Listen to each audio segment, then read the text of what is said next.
अस्सलामुअलैकुम and welcome back to another video. Feminist movement lesson number 2 शुरू करने से पहले मेरा चैनल सब्सक्राइब कर दें। तो चलें लेक्चर शुरू करते हैं। अच्छा, तो लेसन नंबर 1 में हमने जेंडर और सेक्स का डिफरेंस पढ़ा था। यही बात ऑलमोस्ट इधर से शुरू हो रही है, फिर फेमिनिस्ट मूवमेंट शुरू हो रही है, फिर फेमिनिस्ट के टाइप शुरू फिर हुए हैं इसमें, फिर सफ़रेज मूवमेंट है। तो चलिए सबसे पहले जेंडर एंड सेक्स का डिफरेंस दोबारा हम रिव्यू कर लेते हैं कि सेक्स ये था कि जो बायोलॉजिकल और फिजिकली जैसे एक मेल और फीमेल दिखता है, उसके बाल लंबे हैं, उसके बॉडी शेप डिफरेंट है, जो भी है वो एक वो है सेक्स कहलाता है। जबकि जेंडर क्या होता है, जो कि सोसाइटी एक वुमेन को, एक आदमी को, एक औरत को कोई रोल्स या नॉर्म्स जो कि देती है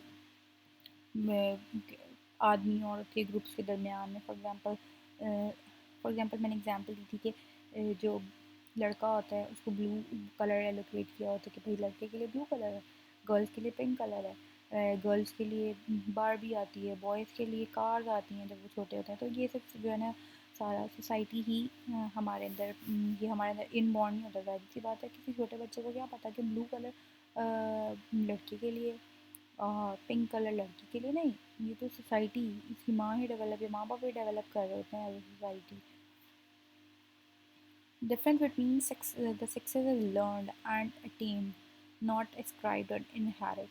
कि ये वही बात कहने जो मैंने अभी बताई है कि डिफरेंस जो है ना, वो डिफरेंस बिटवीन द सेक्सेस जो कि ये लर्न होता है, ये उनको सिखाया जाता है एज सोसाइटी। हम उनको सिखाते हैं।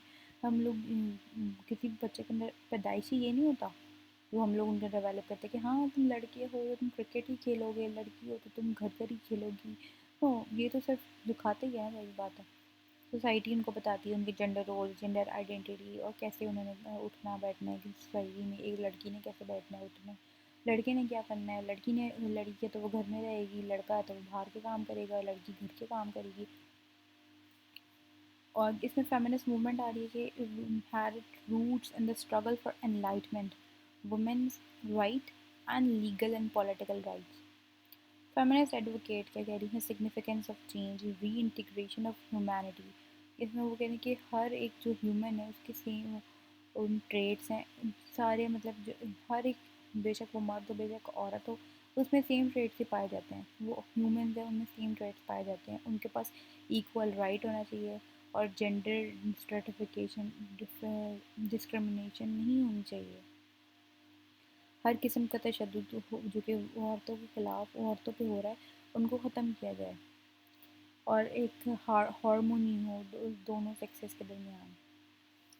उसके बाद है फॉर्म्स और वेराइटीज़ ऑफ फेमिनिज़म। इसमें 4 फॉर्म्स बताई गई हैं। एक है लिबरल फेमिनिज़म, एक है radical feminism, socialist feminism, cultural feminism. Liberal feminism जो है वो बहुत क्लासिक थॉट है। ये वो इस बात पे वो 1960 से 1970 तक है। वो यही कहती है कि जो आदमियों को राइट्स मिलते हैं वही औरतों को भी मिलने चाहिए, सेम राइट्स मिलने चाहिए जैसे कि आदमियों को मिलने चाहिए।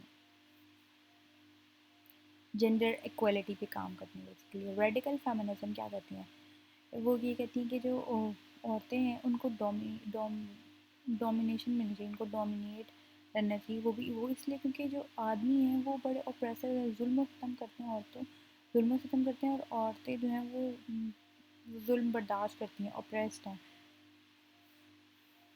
उसके बाद सोशलिस्ट फेमिनिज्म क्या कहती हैं, कहती हैं कि जो इकनॉमिक और सोशल जो भी है ना, उनको उसमें राइट मिले, वो उनके पास वेल्थ हो, वो अगर इकनॉमिकली स्ट्रॉन्ग होंगी तो फिर ही वो ऑपरेशन से निकल सकेंगी, इकनॉमिकली और कल्चरली स्ट्रॉन्ग होंगी।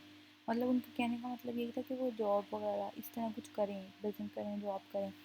कल्चरल फेमिनिज्म क्या कह रही हैं, वो ये कहती थी कि जो औरतें हैं, आदमी हैं, हर एक का डिफरेंट पर्सपेक्टिव है इस दुनिया को लेकर, और हमें उनके इस पर्सपेक्टिव को, उनके इस अप्रोच को, दुनिया को लेकर जो भी अप्रोच है उनकी, जो भी उनके पॉइंट ऑफ व्यू हैं, उनको एक अहमियत देनी चाहिए। और उन्होंने कहीं कहीं ये भी कहा है कि जो औरतें हैं उनकी जो वो सोचती हैं वो ज़्यादा अच्छा सोचती हैं। और फिर से ये आ रहा है यहाँ पर, ये some important historical facts and events. Christine de Pizan जो कि फर्स्ट फेमिनिस्ट राइटर थी, इन्होंने मेडिएवल पीरियड में लिखा। फिर 1700 में लेडी मैरी रॉटली, मोंटेगो, मार्क्विस दी कॉन्टरसेंट, उन्होंने औरतों की एजुकेशन के बारे में एक बड़ा इम्पोर्टेंट रोल अदा किया, इनकी एजुकेशन को की इम्पोर्टेंस बताई। 1785 में क्या हुआ था, first scientific society for women बनाई गई मिडलबर्ग डच रिपब्लिक में। 1791 में declaration of rights of women and female citizen, the declaration of rights of male end of the citizen 1789 में वॉज पैराफ्रेज्ड। 1792 में मैरी वॉलस्टोनक्राफ्ट, उन्होंने एक बुक लिखी a vindication of the rights of women, जो कि मॉडर्न फेमिनिस्ट मूवमेंट थी, वो waste से आई थी।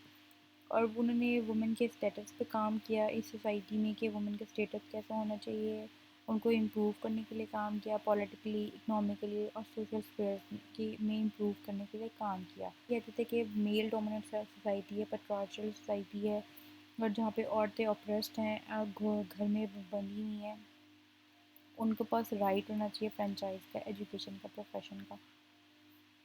उनको सेकेंड रेट सिटीजन कहा जाता था विद नो एबिलिटी और जीरो एबिलिटी। उनको कहते थे कि ये इनके पास इंटेलिजेंस भी नहीं है, लोअर ग्रेड इंटेलिजेंस है और नॉन ट्रस्टेबल स्किल है। 19th सेंचुरी में reform movement was a landmark in the history of women liberation. 1848 में न्यूयॉर्क में first women rights convention was held. ये सारी इम्पोर्टेंट डेट्स ही आ रही हैं और इम्पोर्टेंट मूवमेंट्स ही आ रही हैं। J.S. मिल रोट, उन्होंने अपनी वाइफ हैरियट टेलर से इम्प्रेस होकर, इन्फ्लुएंस होकर एक किताब लिखी, द सब्जेक्शन ऑफ वुमेन, 1800 में लिखी। फिर Emmeline Pankhurst form WSPU, women's social and political union. Emma Goldman, Elizabeth Carey, टोन, Dame Ethel Mary Smith, and Margaret Sanger were among the 19th century feminists. East में कासिम अमीन Egyptian jurist थे जो कि father of Egyptian feminist movement थे। 1899 में उन्होंने क्या लिखी, वुमेन लिबरेशन लिखी और बड़े इन्फ्लुएंशियल राइटर माने गए। उसके बाद वुमेन सफरेज मूवमेंट आई। वुमेन सफरेज क्या मतलब है, राइट टू वोट। तो सफरेज को आप वो सफ़र वाला ना समझ लें, इसका नाम, इसका जो स्पेलिंग्स है वो भी डिफरेंट है। फर्स्ट वर्ल्ड वॉर थी, वो बड़े एक टर्निंग पॉइंट थी औरतों के लिए। जो औरतों ने जो पहले कभी घर से बाहर निकल के काम नहीं किया, उन्होंने वो काम करने शुरू हो गई। लेकिन जब end of the world war हुआ तो वो जो ज़्यादातर औरतें थी वो जॉबलेस होने लग गई। जो उनको जॉब्स उनको मिलने लगी जो कि सोल्जर जो कि घर आ रहे थे, जो कि बच चुके थे सोल्जर्स और घर आ रहे थे। लेकिन कुछ औरतें वो फिर अभी भी काम कर रही थी, जो कि नर्सिंग का, फार्मिंग का, ब्लू कॉलर जॉब और अदर ट्रेडिशनल ऑक्यूपेशन जो उस टाइम पे थी। लेकिन इसी टाइम पे उन्होंने ये भी देखा कि जो औरतें थी ना वर्ल्ड वॉर के दौरान, वो काम भी कर रही थी जो कि पहले सिर्फ आदमी ही करते थे, जैसे कि मैकेनिकल वर्क। उसके बाद waves of feminist movement, first wave, second wave, third wave. First wave क्या थी, अर्ली फेमिनिस्ट मूवमेंट थी, who initiated the movement. Second wave में क्या हुआ था कि उन्होंने उनको फ्रेंचाइज का राइट मिला, उनको वोट करने का राइट मिला। और ये जो फेमिनिस्ट थी 1960 के बाद एक्टिव हुई थी, वो इक्वलिटी के लिए काम करी थी, बहुत सोशली, इकोनॉमिकली। वो उन्होंने किस बात पे लड़ा, कंट्रासेप्शन के लिए, बर्थ कंट्रोल और सेक्सुअल लिबरेशन के लिए। ये औरतों को इस बात का हक मिलना चाहिए। थर्ड वेव फेमिनिस्ट में 1990 में मर्ज हुई थी और उनने जो कि पहले फेमिनिस्ट जिस बात पे तवज्जो नहीं दे सकी थी या फेल हो चुकी थी, उन पे उन्होंने काम किया। जैसे कि थर्ड वेव फेमिनिस्ट देखा कि जो कुछ औरतें होती हैं, हर एक डिफरेंट ग्रुप, ये नहीं कि हर एक का सेम ग्रुप हो, हर एक डिफरेंट, कुछ कबायली इलाकों से ताल्लुक़ रखती थी, कुछ शहरी इलाकों से ताल्लुक़ रखती थी, कुछ बहुत निचली सतह की थी। तो सबके डिफरेंट प्रॉब्लम्स थे, डिफरेंट नीड्स थे, डिफरेंट हालात थे और उनको जो है ना डिफरेंट सोल्यूशंस चाहिए थे। हालात, सर्कमस्टांसिस को हालात कहते हैं। Womanism, queer theory, and post-modern feminism are part of this wave. Women movement in the sub continent 1920 में शुरू हुई AIWC all Indian women conference AIWC all Indian women conference जो कि 1927 में इस्टेब्लिश हुई थी और all Indian was a flag bearer. The Women's Indian Association and the National Council for Women led to the development of AIWC. इनका agenda था कि ये औरतों की एजुकेशन पे काम किया उन्होंने और उन्होंने मदरहुड पे भी बड़ा एम्फसाइज़ किया कि एक अच्छी माँ होगी तो अच्छी सोसाइटी होगी और अच्छी माँ में पढ़ी लिखी माँ भी शामिल होता है. लेटर ऑन सोशल ट्रांसफॉर्मेशन जो कि वो भी इनके एजेंडा में आ गया था. उसके बाद वुमेन सफरेज. सफरेज का मतलब है right to vote. Women suffrage उन्होंने वुमेन सफरेज इस मूवमेंट में उन्होंने औरतों के वोट करने के हक के लिए लड़ा कि वो नेशनल लेवल पे और लोकल लेवल के इलेक्शन में वोट कर सकें. सफरेजिस्ट कौन कहलाते हैं? जो कि सपोर्टर्स होते हैं, जो कि लीडर थे इस सफरेज मूवमेंट के, और इसमें मेल और फीमेल दोनों आते हैं. और सफरेजिटीज़ कौन सी होती हैं? जो कि फीमेल सपोर्टर थी इस मूवमेंट की. इक्वल सफरेज में था वो उनको ग्रेडेड वोट ना मिले प्रैक्टिस ऑफ ग्रेड, बल्कि उनको पूरा इक्वल राइट टू वोट मिले. यूनिवर्सल सफरेज था राइट टू वोट कि बेशक वो बंदा वो एडल्ट सिटीज़न होना चाहिए, बेशक वो मर्द हो, बेशक वो औरत हो, बेशक उसके पास वेल्थ हो ना हो, इनकम हो ना हो, सोशल स्टेटस हो ना हो, कोई भी रेस से ताल्लुक़ रखता हो, उसके पास वोट का हक होना चाहिए. और ये जो है यूनिवर्सल सफरेज के आने से पहले ही ये काफ़ी जगहों पे दुनिया में काफ़ी कंट्रीज़ में पहले ही उनको ये हक दिया गया था, लेकिन खैर बाकी जगहों पर फिर और ज़्यादा मिलने लग गया, फिर मिलने लग गया. History of women suffrage. अब यहाँ पर भी इम्पोर्टेंट डेट्स आ रही हैं. मैं बोलने लग जाऊँगी तो आप कहेंगे हमें पका दिया. तो खैर मैं ये जिन्होंने सुनना होगा सुन लेंगे, बाकी जो है वो क्विट कर दें. और क्विट करने से पहले कमेंट ज़रूर, like share subscribe. Okay. History of women suffrage. क्योंकि हिस्ट्री ऑफ वुमेन सफरेज में कि वुमेन सफरेज उससे पहले हिस्ट्री क्या थी उनकी. उन्हें डिफरेंट टाइम्स में different parts of the world में उनको वोट करने का हक मिला. कब कब मिला? 1776 में न्यू जर्सी में मिला फर्स्ट वुमेन सफरेज, जो कि फ़र्स्ट टाइम उनको वोट मिला, राइट टू वोट. और लोगों को वो मेन कह के फिर नहीं पुकारते थे, बल्कि वो लोगों people were called people not main. उनको लोग कह के पुकारा जाने लगे, नहीं ना कि आदमी. इट वॉज रीसेंटेड इन 1807. 1807 में किया गया. 1838 में क्या हो गया था? पिटकेरियन आइलैंड. पिटकेरियन आइलैंड में उनको वुमेन को वोट करने का हक मिला गया.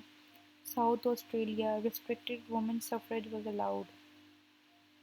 साउथ ऑस्ट्रेलिया में फिर आया. फिर 1871 में Paris Commune allowed the right, that was later cancelled. लेकिन बाद में कैंसिल हो गया. 1944 में president de Gaulle reinstated the right. 1893 में न्यूजीलैंड में वोटिंग राइट्स मिल गए थे.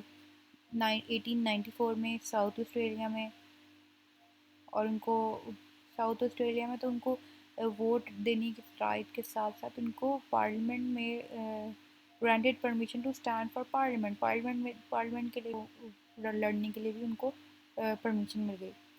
1906 में फिनलैंड में women got universal and equal suffrage, और उनको इलेक्शन के कैंडिडेट के वो एज ए कैंडिडेट भी लड़ सकती थी. और फिनलैंड एक पहली यूरोपियन कंट्री थी जिसने ये किया. ये एक एमसीक्यू के तौर पे आ सकता है वैसे. 1907 में क्या था? Women's first female member of parliament Finland में ही आई थी. ये भी एक इम्पॉर्टेंट टर्म है. और उस टाइम 19 वुमेन मेंबर थी पार्लियामेंट की आफ्टर इलेक्शन. 1930 में नॉर्वे और डेनमार्क में वुमेन को भी, औरतों को राइट मिल गया वोट का. Remaining Australian states followed these countries. 1971 में Soviet Union and Canada, except Quebec, that allowed women suffrage in 1940 permanent suffrage. 1918 में all German and Polish women and British women above 30 years of age got the right. लेकिन ये above 30 year of as, उनको 30 साल के बाद के, अगर वो 30 साल की हो गई हैं तो फिर उसके बाद आपको राइट मिलेगा. 1920 में American states way women previously did not have the right could now vote. 1920 में 28 में all British women were granted suffrage. 1926 में the year of women suffrage in Turkey. 1984 में Liechtenstein, the, in Central Europe, one of the smallest independent states in the world, was one of the last places to allow equal suffrage to women. ये भी एक important topic, important point है कि कौन सी country थी जिसने सबसे आखिर में वुमेन को राइट दिया, औरतों को राइट दिया कि वो लड़ सकें वोट के लिए. अभी भी कुछ कंट्रीज़ हैं जहाँ पे औरतों को फ्रेंचाइज का राइट नहीं दिया जाता. In Bhutan, one vote, one property is the rule, which makes women's suffrage difficult. तो ये था आज का लेक्चर. मिलते हैं नेक्स्ट लेक्चर में, तब तक के लिए टेक केयर. अल्लाह हाफिज़.